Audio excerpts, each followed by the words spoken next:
everybody, Joan Endicott here. Great to connect with you.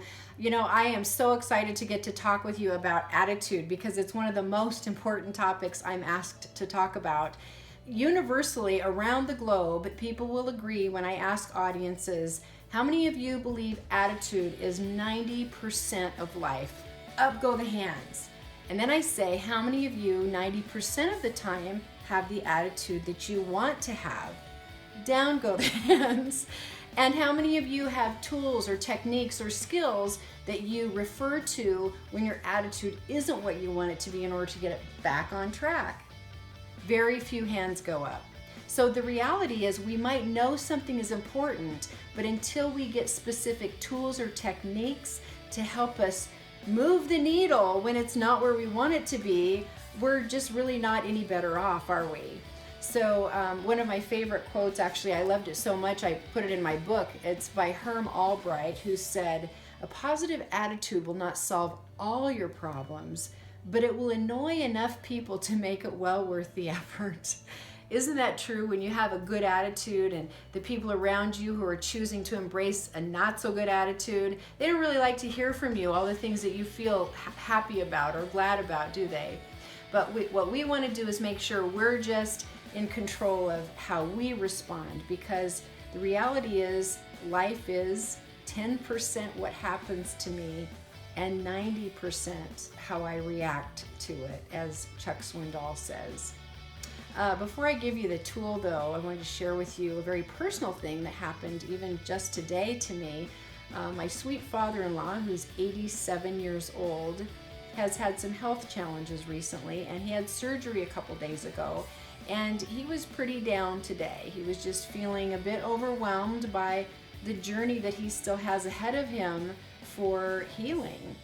And in addition to that, the doctor told him that once this leg got healed to a certain point, he'd need to have this same surgery in the other leg. So as you can imagine, if you've ever been in a situation where your health was challenged or you just did not feel well and you had some obstacles in front of you that feel overwhelming, especially with our health. When we don't feel well, it's one of the hardest times to change that attitude barometer, isn't it? So with him today, what we did was, and what I encourage people to do, and I know it works because I've done it for years. I wish I was more consistent with it, but I'm working on it. So the key is using those tools, right?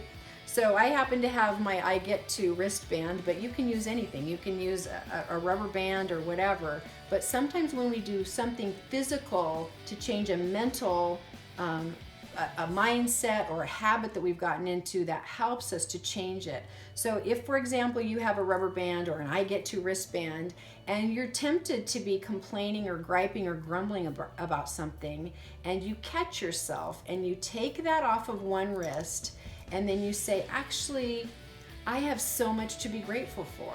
I feel blessed that I have the medical team to be able to help me. I feel blessed that I have family who care about me. I feel blessed that I'm at this place in my healing process, that I've already passed the place of having the surgery.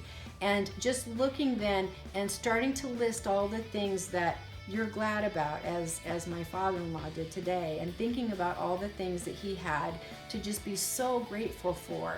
And that one tool, I promise you, will help you move the needle when you're tempted to gripe, grumble, or complain about something, and then you just say, hey, I get to choose my attitude. I get to tell my attitude where to go, and I'm going to tell it to hit the road, and the negative attitude to hit the road, and the positive attitude and the attitude of gratitude to come and reside in my heart and in my head.